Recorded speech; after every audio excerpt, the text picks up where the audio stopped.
Welcome to the पाठशाला। हम ये इंडियन पॉलिटी की सीरीज कर रहे हैं। ये इंडियन पॉलिटी की सीरीज में पार्ट 2 है। ये आज का दूसरा वीडियो है। इसके पहले पार्ट 1 में मैंने आप लोगों से ये डिस्कस किया हुआ है कि इंडियन पॉलिटी को मैं किस किस तरीके से किन किन टुकड़ों में डिवाइड करके डील करूंगा। ये एक तरीके का क्रैश कोर्स है जिसमें हम सिर्फ इंडियन पॉलिटी के वो सिर्फ और सिर्फ इम्पोर्टेंट चीज़ों का डिस्कशन करेंगे जो एग्ज़ाम पॉइंट ऑफ व्यू से इम्पोर्टेंट है। और इस सीरीज को हम 25 अप्रैल तक खत्म कर देने की कोशिश करेंगे। भारतीय संविधान का निर्माण कैसे हुआ, इसके पीछे क्या ऐतिहासिक पृष्ठभूमि रही है, आज इस वीडियो में हम इस बात की चर्चा करेंगे। हम 1757 से लेके 1947 तक अंग्रेजों द्वारा जो कानून इम्प्लीमेंट किए गए थे धीरे धीरे करके, उनका एक एक करके अध्ययन करेंगे और देखेंगे कि उनका क्या रोल रहा है भारत के संविधान के निर्माण में। तो हम सबसे पहले 1757 से शुरू करेंगे। आपको पता है कि 1600 में ईस्ट इंडिया कंपनी भारत आई थी। जब ईस्ट इंडिया कंपनी भारत आई थी तो उसका मेन मकसद भारत में सिर्फ और सिर्फ व्यापार करना था। लेकिन कंडीशन धीरे धीरे ऐसी हो गई कि अंग्रेज इतने समय तक भारत पे शासन कर गए। इसके विषय में जो डिटेल में अध्ययन हम हिस्ट्री में करेंगे, लेकिन हम दो इम्पोर्टेंट डेट्स या दो इम्पोर्टेंट बैटल की बात करेंगे, युद्ध की बात करेंगे। ये दो इम्पोर्टेंट जो बैटल है, एक है 1757 का प्लासी का युद्ध जो अंग्रेजों और सिराजुद्दौला के बीच में हुआ था, जिसमें अंग्रेज जीत गए थे। और 1764 का बक्सर का युद्ध, ये भी अंग्रेज और मीर कासिम के बीच में हुआ था, इसमें भी अंग्रेज जीत गए थे। ये दोनों जो बैटल है या युद्ध है, इनकी जो इम्पोर्टेंस है वो ये है कि इसके बाद जो अंग्रेजों का जो शासन था या अंग्रेजों को जो है वो बंगाल पे पूरी तरीके से अधिकार मिल गया था। तो अब उनको अधिकार मिल गया था और भारत में जो थी वो ईस्ट इंडिया कंपनी थी और वो गवर्न हो रही थी ब्रिटिश संसद से। तो ब्रिटिश संसद ने कुछ रूल्स और रेगुलेशंस ईस्ट इंडिया कंपनी पे अप्लाई किए हैं जिसके तहत वो भारत में काम करे। उसी सीरीज में 1773 में रेगुलेटिंग एक्ट आया जो है भारत में, जिसमें एक छोटे से सरकार की स्थापना की गई, जिसमें एक गवर्नर जनरल और 4 अन्य सदस्य हुआ करते थे। इससे क्या हुआ था कि जो संसदीय नियंत्रण है वो कंपनी पर बना रहता। इस रेगुलेटिंग एक्ट के पहले बंगाल का गवर्नर हुआ करता था, पर इसके बाद जो बंगाल का गवर्नर था वो बंगाल का गवर्नर जनरल कहलाने लगा। और इस गवर्नर जनरल को भारत में ईस्ट इंडिया कंपनी की 3 प्रेसिडेंसी, मुंबई, मद्रास और कलकत्ता, इन तीनों पे अधिकार मिला। और सबसे पहला जो गवर्नर जनरल था बंगाल का वो था वॉरेन हेस्टिंग। इसी एक्ट के तहत एक उच्चतम न्यायालय की व्यवस्था की गई। तो 1773 के रेगुलेटिंग एक्ट में यही 3-4 चीजें इंपॉर्टेंट है जो आपको याद रखने की जरूरत है। वॉरेन हेस्टिंग बंगाल का पहला गवर्नर जनरल है और दूसरा कलकत्ता में एक उच्चतम न्यायालय की व्यवस्था की गई। ये दो इंपॉर्टेंट पॉइंट्स हैं।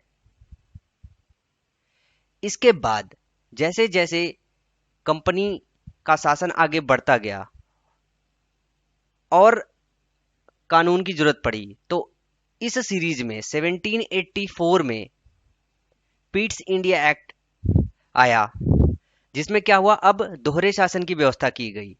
व्यापारिक मसलों को अलग किया गया और राजनीतिक मसलों को अलग किया गया। जो कोर्ट ऑफ डायरेक्टर था वो व्यापारिक मसलों को डील करता था और जो बोर्ड ऑफ कंट्रोल था वो राजनीतिक मसलों को डील करता था। तो 1784 के पीट्स इंडिया एक्ट में आपको यही याद रखने की जरूरत है कि कोर्ट ऑफ डायरेक्टर व्यापारिक मसलों को डील करता था, बोर्ड ऑफ कंट्रोल राजनीतिक मसलों को डील करता था। इसके बाद 1793 का चार्टर एक्ट आया। इसमें क्या हुआ कि जो भी नियंत्रण बोर्ड के सदस्य और जो कर्मचारी हुआ करते थे, उनका वेतन पहले ब्रिटेन या ब्रिटिश संसद से दिया जाता था, लेकिन इस चार्टर एक्ट के बाद वो पूरा की पूरी जिम्मेदारी भारतीय राजस्व पे आ गई। तो अब जो वेतन दिया जाने लगा वो भारतीय राजस्व से दिया जाने लगा इस एक्ट के बाद। इसके बाद 1813 का चार्टर अधिनियम आया। इस अधिनियम में क्या हुआ, कंपनी के अधिकार पत्र को 20 वर्ष तक के लिए बढ़ा दिया गया। कंपनी के भारत के साथ व्यापार के एकाधिकार को समाप्त कर दिया गया, लेकिन चीन के साथ व्यापार तथा पूर्वी देशों के साथ चाय के व्यापार पर 20 वर्षों तक का एकाधिकार और बढ़ा दिया गया। कुछ सीमा के अंतर्गत ब्रिटिश नागरिकों को भारत में अब व्यापार करने की परमिशन दी गई। 1813 के बाद 1833 का चार्टर अधिनियम आया। अब इसमें क्या किया गया कि जो कंपनी का व्यापारिक एकाधिकार था कहीं पे भी, वो पूरा का पूरा समाप्त कर दिया गया। अब कंपनी को सिर्फ शासन करने का काम सौंपा गया। और बंगाल का जो गवर्नर जनरल था, अब वो भारत का गवर्नर जनरल कहा जाने लगा। लॉर्ड विलियम बेंटिंक ये भारत के पहले गवर्नर जनरल बने। तो ये याद रखना, अक्सर करके एग्जाम में ये पूछा जाता है कि भारत का पहला गवर्नर जनरल कौन था। तो लॉर्ड विलियम बेंटिंक भारत का पहला गवर्नर जनरल था। वॉरेन हेस्टिंग बंगाल का गवर्नर जनरल था, लेकिन भारत का governor general Lord William Bentinck था। भारत के कानूनों का वर्गीकरण इसी अधिनियम के तहत किया गया और एक विधि आयोग की नियुक्ति की गई। इसके बाद 1853 का चार्टर अधिनियम आया। इस अधिनियम के तहत क्या हुआ कि पहले सेवाओं में जो नियुक्तियां हुआ करती थी वो नामजदगी के सिद्धांत के आधार पर होती थी, पर 1853 के चार्टर अधिनियम के बाद प्रतियोगी परीक्षाओं का आयोजन होने लगा। नामजदगी का सिद्धांत का मतलब ये हो गया कि अपनी मर्जी से किसी भी आदमी को नियुक्त कर दिया जाना। अब 1853 के चार्टर अधिनियम के बाद 1858 का चार्टर अधिनियम आया। इसमें क्या हुआ, भारतीय शासन को कंपनी से ब्रिटिश क्राउन को हस्तांतरण कर दिया गया। तो अब भारत में जो शासन कंपनी कर रही थी वो कंपनी के बजाय अब ब्रिटिश क्राउन करने लगी। उसके लिए एक मंत्री परिषद की व्यवस्था की गई। भारतीय मामलों पर ब्रिटिश संसद का यहां से सीधा का सीधा नियंत्रण होने लगा। फिर और सुधार की जरूरत पड़ी तो 1861 में भारत शासन अधिनियम। इसके पहले चार्टर एक्ट आता था, रेगुलेटिंग एक्ट आया, लेकिन 1861 के बाद अब भारत शासन अधिनियम आने लगा, क्योंकि अब ब्रिटिश संसद सीधे सीधे भारत पर शासन करने लगी थी। यहां से गवर्नर जनरल की कार्यकारिणी का और विस्तार किया गया। विभागीय प्रणाली का आरंभ किया गया। गवर्नर जनरल को अध्यादेश जारी करने की शक्ति दी गई। बंगाल, उत्तर पश्चिम सीमा प्रांत और पंजाब में विधान परिषद स्थापित करने की शक्ति दी गई उसे। तो यहां से थोड़ा और गवर्नर जनरल का रोल बढ़ा दिया गया। 1892 का भारत शासन अधिनियम। इस अधिनियम में जो सुधार हुआ, जो चुनाव प्रणाली थी, यहां से अप्रत्यक्ष चुनाव प्रणाली की शुरुआत की गई। बजट पर बहस तथा कार्यकारिणी से प्रश्न पूछने की अनुमति इस अधिनियम के तहत दी गई। 1909 का भारत शासन अधिनियम, इसको मार्ले मिंटो सुधार भी बोलते हैं। इसमें क्या किया गया था, इसमें मुस्लिम समुदाय के लिए अलग प्रतिनिधित्व की व्यवस्था की गई थी। भारतीयों को अब भारत सचिव, गवर्नर जनरल की कार्यकारिणी परिषदों में नियुक्ति की अनुमति दी गई थी। 1909 का जो ये भारत शासन अधिनियम है, एग्जाम के पॉइंट ऑफ व्यू से थोड़ा ज़्यादा इंपॉर्टेंट है, क्योंकि पार्लियामेंटो सुधार कई बार पूछा गया है कि किस अधिनियम को बोलते हैं या किस ईयर में किया गया था। ये भी पूछा जाता है कि मुस्लिमों को अलग से प्रतिनिधित्व का उपबंध कब किया गया था। तो आप ये दो तीन चीजें बिल्कुल से याद कर लीजिए। अब बात करेंगे 1919 के भारत शासन अधिनियम की, जिसको मॉन्टेग्यू चेम्सफोर्ड सुधार बोलते हैं। इसमें क्या किया गया था कि केंद्र में द्विसदनात्मक व्यवस्था की गई थी। एक तो राज्य परिषद बनाई गई थी, दूसरा केंद्रीय विधानसभा बनाया गया था। जो राज्य परिषद थी इसमें 60 सदस्य होते थे,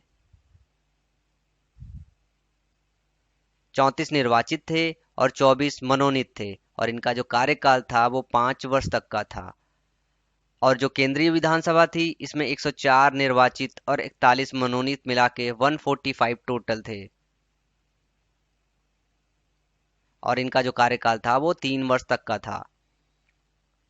जो ये प्रांत में द्वैध शासन प्रणाली था वो 1935 में समाप्त कर दिया गया। प्रांतीय विषय को आरक्षित और हस्तांतरित विषयों में बांटा गया था।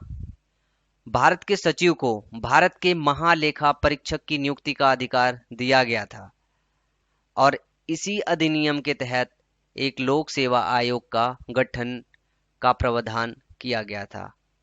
तो 1990 के भारत शासन अधिनियम में ये इंपॉर्टेंट चीजें हैं जो आपको याद रखने की जरूरत है। अब 1935 के भारत शासन अधिनियम की बात करेंगे, क्योंकि जो हमारा कॉन्स्टिट्यूशन है उसमें से जो मेजर चीजें हैं वो 1935 से ही ली गई थी। तो 1935 का जो भारत शासन अधिनियम था इसमें 451 धाराएं और 15 परिशिष्ट थे।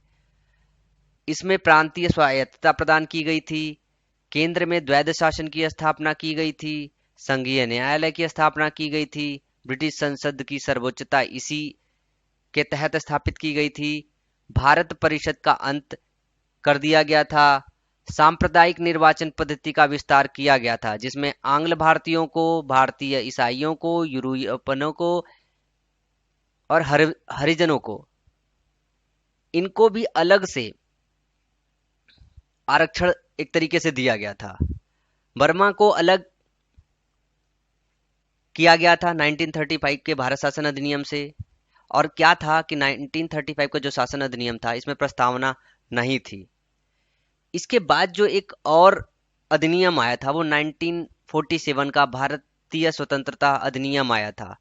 इसको क्या करेंगे, हम इतिहास में पढ़ेंगे, यहाँ नहीं, क्योंकि हमें कॉन्स्टिट्यूशन के निर्माण में जिन चीजों का योगदान है आज हम सिर्फ उसी चीजों को देख रहे थे। तो 1935 तक का जो सुधार हुआ था उसका बहुत बड़ा रोल था। अब इसके आगे जो मेजर चीजें हैं हमारे इंडियन कॉन्स्टिट्यूशन की, कि संविधान सभा का निर्माण कब हुआ, कैसे कैसे बना, कितने दिन मीटिंग्स चली, इन सब से रिलेटेड और आगे का जो डिस्कशन है हम पार्ट 3 में जारी रखेंगे।